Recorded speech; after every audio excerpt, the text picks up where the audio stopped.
બનાસકાંઠાથી સમાચાર મળી આવ્યા છે કે પાલનપુરથી ગાંધીનગર વિધાનસભા સુધી આદિવાસી સમાજ દ્વારા પદયાત્રાનું આયોજન કરવામાં આવ્યું છે। જાતિ દાખલા, જાતિ ખરાઈ તેમજ સરકારી નોકરીના ઓર્ડર અટકાવવાની ફરિયાદોને લઈને આ પદયાત્રા યોજાઈ છે। ધારાસભ્ય કાંતિ ખરાડીની આગેવાનીમાં યોજાયેલી આ યાત્રામાં આશરે 1000 જેટલા આદિવાસી લોકો જોડાયા છે। આદિવાસી યુવાનોના હક અને ન્યાય માટેનું આ આંદોલન રાજ્યભરમાં રાજકીય ચર્ચા જગાવે તેવી શક્યતા છે।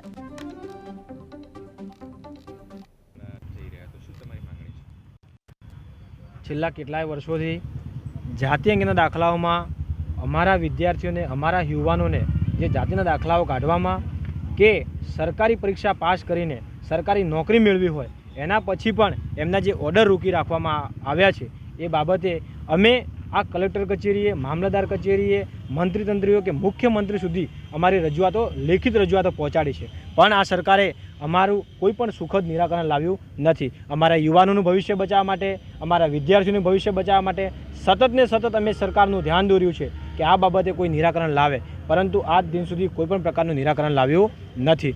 જેથી આજે આ યુવાનો અગ્રણીઓની માંગને લઈને કે જે જાતિ અંગેના દાખલાઓમાં જે હેરાનગતિઓ છે એ હેરાનગતિઓ દૂર થાય, જે પણ યુવાનોને સરકારી નોકરી મળી છે એ નોકરીના જે ઓર્ડરો છે, જે વિશ્લેષણ સમિતિઓ છે એ વિશ્લેષણ સમિતિઓ એમને સરકારી નોકરીમાં ભરતી કરવાની જગ્યાએ કે એમને અસલ આદિવાસી છે એ સાબિત કરવાની જગ્યાએ એ અસલ આદિવાસી નથી કે એમને નાની મોટી શાબ્દિક ભૂલ કાઢી એમને નોકરીમાંથી કઈ રીતે દૂર કરવા એ કામ આ વિશ્લેષણ સમિતિ।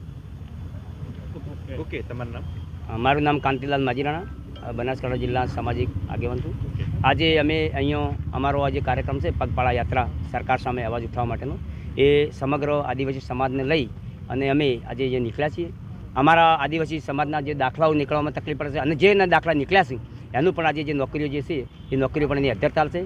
સરકાર અમને આદિવાસી તરીકે સ્વીકારતી નથી। 1950 પહેલાંના એવિડન્સ માગે છે, એ એવિડન્સ અમારા સમાજ અભણ અને ગરીબ હોવાથી જે તે સમયમાં અંદર નોંધાઈ શકે ન હોવાથી એવિડન્સ મળી શકતો નથી। અને ધારો કે એવિડન્સ હોય તો પણ એ સમયની અતિવૃષ્ટિ અને અનાવૃષ્ટિના કારણે એ સમગ્ર એવિડન્સો નાશ થઈ ગયેલા છે। અમને સરકાર અમને એમ કેમ રીતે કોઈપણ રીતે આદિવાસીને ખતમ કરવા માટે અમારા અસ્તિત્વ અને અસ્મિતાનો સવાલ ખડો નથી ઉઠાવ્યો। અમે આજે અવાજ ઉઠાવવા માટે અને સરકારશ્રીનું ધ્યાન દોરવા માટે અમે આજે પાલનપુરથી ગાંધીનગર સુધી